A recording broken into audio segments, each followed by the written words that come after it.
Halo guys, perkenalkan gue Aufa. Nice to meet you.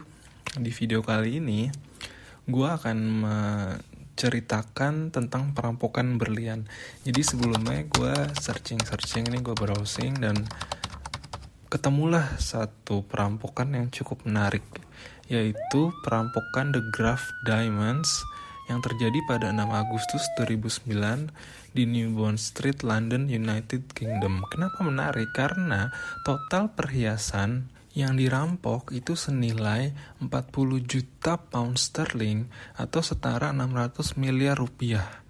Terus kenapa bisa sampai kerampokan?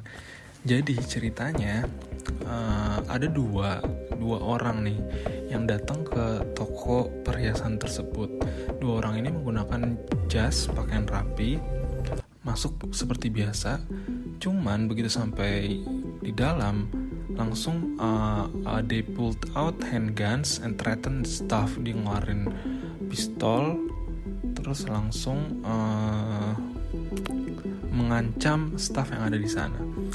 Padahal kan di situ ada CCTV. Nah, kenapa mereka nggak menggunakan kayak masker hitam atau topi atau yang pakaian serba hitam seperti di TV-TV gitu ya? Karena ternyata perampok ini menggunakan jasa profesional makeup artist untuk mengubah warna tone kulitnya dan juga penampilannya. Makanya mereka santai-santai aja kali ya masuk gitu kan. Begitu udah sampai otomatis minta nih ke staffnya perhiasan-perhiasan untuk dimasukin ke kantong, semacam kantong gitulah. Total perhiasan dirampok sebanyak 43 perhiasan yang terdiri dari cincin, gelang, kalung, dan jam tangan. Satu kalung sendiri itu ada yang harganya mencapai 3,5 juta pound sterling. Nah, kalau di total 43 item itu senilai 600 miliar rupiah. Nah, begitu dua perampok ini mendapatkan perhiasan tersebut, mereka keluar dengan membawa juga satu tahanan, satu staf dibawa keluar. Begitu sampai keluar, satu perampok langsung menembakkan pistol ke udara supaya orang-orang di sekitar kaget kan, bingung, terus ketakutan juga. Nah, akhirnya dua perampok ini kabur nih ke satu mobil BMW berwarna biru yang udah standby ternyata di depan. Nah, sebelum ke BMW tersebut, ternyata perhiasan ini tuh dipindah tangankan ke pengendara motor gitu. Jadi setelah ditransfer ke pengendara motor tersebut, dua perampok ini kabur menggunakan mobil BMW berwarna biru tersebut, mencar nih. Nah, mobil BMW ini kabur. Begitu sampai di Dover Street, ternyata mereka turun nih. Mereka berdua turun, lalu menembakkan pistol ke aspal. Dan ternyata mereka berdua pindah lagi nih ke mobil Mercedes berwarna silver. Nah, mobil BMW ditinggalin, mereka kabur pakai mobil Mercedes.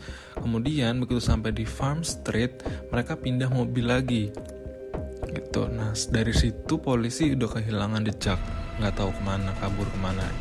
Diduga para perampok ini udah kabur ke airport dan pergi meninggalkan London. Nah, singkat cerita, pada tanggal 20 Agustus 2009, polisi berhasil menangkap dua perampok. Gimana caranya? Jadi polisi kan melakukan investigasi nih.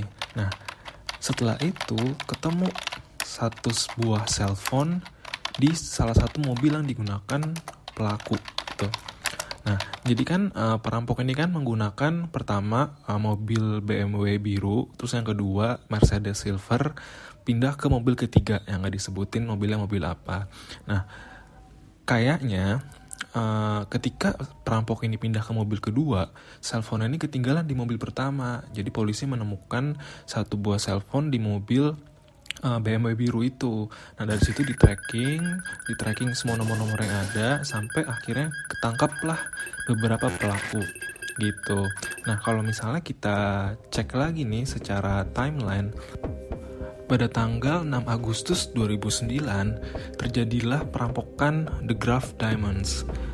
2 minggu kemudian, pada tanggal 20 Agustus 2009 tertangkap dua perampok, yaitu Craig Calderwood 26 tahun dan Solomon Bain 24 tahun.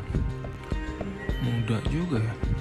Nah, dari tanggal 20 Agustus sampai pertengahan Oktober, ini ada tambahan 12 suspek yang terlibat dalam perampokan ini gitu. Nah, jadi total ada 14 orang yang udah ketangkep, dan berdasarkan sumber yang gue baca, ini ada 5 orang nih yang dijatuhkan hukuman 16 sampai 23 tahun penjara. Yang paling lama ini ringleadernya nih, namanya Aman Kasey gitu. Nah, kesimpulannya apa? Diamonds-nya nggak ketemu. Rugi nggak tuh The Graph? Jadi detektif dan polisi nih sebenarnya sudah mencurigai bahwa diamonds, seluruh perhiasan ini, walaupun ada logonya si The Graph, tapi sudah dilaser menjadi diamonds yang kecil-kecil, sehingga sulit untuk di-tracking keberadaannya. Jadi kalaupun mau diperjualbelikan dalam black market atau pasar gelap gitu ya, itu bisa sebenarnya. Setelah dihitung berapa actual value dari perhiasannya dan berapa jumlah yang ditanggung pihak asuransi, The Graph Diamonds harus menanggung kerugian sekitar 6,6 juta pound sterling atau setara 100 miliar rupiah. Dan sampai bulan Maret 2011 perhiasannya belum juga ada yang ketemu satupun, dan mungkin sampai sekarang pun belum ada yang ketemu. Sekian videonya, terima kasih yang udah nonton sampai akhir. Jangan lupa subscribe, like, comment, and share. Nice to meet you.